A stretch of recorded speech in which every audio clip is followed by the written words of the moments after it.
Oh, the Western Cape government is opposing land expropriation without compensation, but it's not quite as easy as that. We all know there's various views and opinions on this, but we know Parliament is seeking to amend Section 25 of the Constitution to allow for expropriation. Well, let's speak to the Cape Town Premier. It's Mr. Alan Winde joining us this morning on the South African Morning. Premier, good morning to you. Thanks very much for your time. So, from what I understand, opposing land expropriation without compensation, but it's not quite as crass as that. I'm sure there's an alternative that you're going to suggest. Yeah, so thank you very much. Obviously in this process, what happens is there's public comment. There's also governments get a chance to comment on these bills, and the Western Cape government, a week and a bit ago, had an opportunity to really go through this amendment bill, the 18th Amendment Bill to our Constitution. And it's supposed to be read also with a piece of legislation that would enable that constitutional amendment, and of course that's not in place either.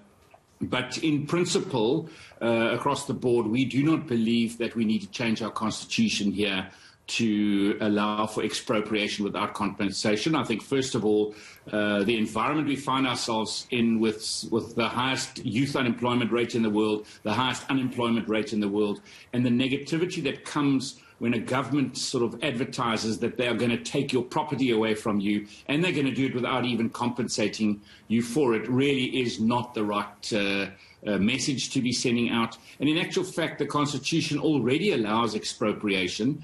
And what it does is it allows expropriation by the government, and then it says the courts can, if there's a dispute, the courts can determine if there should be a value to that expropriation or if there should be some kind of compensation for that expropriation. So quite frankly, we do not need it, and our government has rejected it in toto.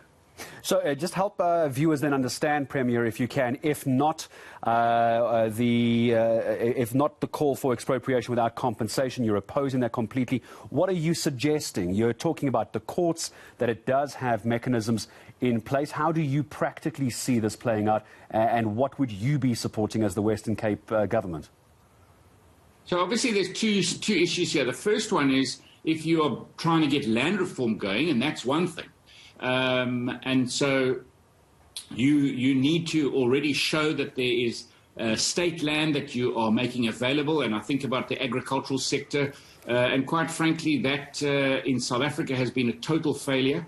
What we have done in the province is we've really put programs in place of support. So when someone gets a piece of land to farm, you actually give them the wherewithal to be able to farm that land correctly. So we definitely have over the years put that support in. We put measurement tools in place to show that there is success, or where there's failure. If you haven't got that tool in place, you can't step in and say, well, we need to have a look at marketing here, or the commodity product being farmed is incorrect, or this is how climate change is affecting this property, and this is how we will support that farmer to become a successful farmer. I think even added to that is at the moment within the national government's land reform programs, they don't give land ownership, they give leases, and they don't even give that correctly. You need long-term leases to work properly in agricultural land. And then, of course, there's also just residential land, and that in itself is a big issue. We've got lots of demand. We should have more budget going towards that. That is a different mechanism. And sometimes you do need to buy land, and sometimes if you would need to expropriate that land for whatever the reason, the Constitution already allows you to do it, but there is a court process that makes sure that it is free and fair. You need to make sure that the landowner that owns it at the moment, whoever that may be, actually understands that process and has the right to challenge it if a government is going to take that land away from them. So we say that you must use the existing regulatory tools that are at your disposal and make sure that you speed it up, but also make sure you put the proper wherewithal, the budgets, and the people behind supporting those land reform projects. That's the way you get it going. Premier, let me just come in there very quickly. Last 30 seconds I have with you, Premier. What is the next step? Because when we talk about land expropriation, people are going to get very upset. We're now heading to local government elections, October or February, depending which way the court goes on this one. It's going to become a hot topic. So when are we expecting some movement on this Section 25, this amendment of Section 25? I know it's a difficult question, but I only have 30 seconds left with you. Well, it's also an interesting question because at the end of the day, because it's a constitutional amendment, you've got to get 75% or majority vote in the National Assembly. And it was interesting. I've already seen Paul Mashatile's comments to say that, you know, we've got to get the economy going. These are the kind of things that are getting in the way of the economy. So I sincerely hope that the ANC are realizing that this is such a detrimental piece of amendment to the Constitution that we actually need to withdraw it.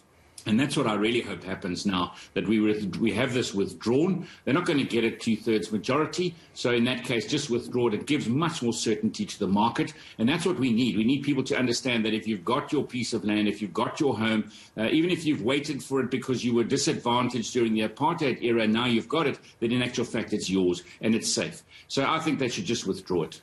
Bye. Thanks to the Cape Town Premier, Alan Winde, joining us all the way from the mother city this morning.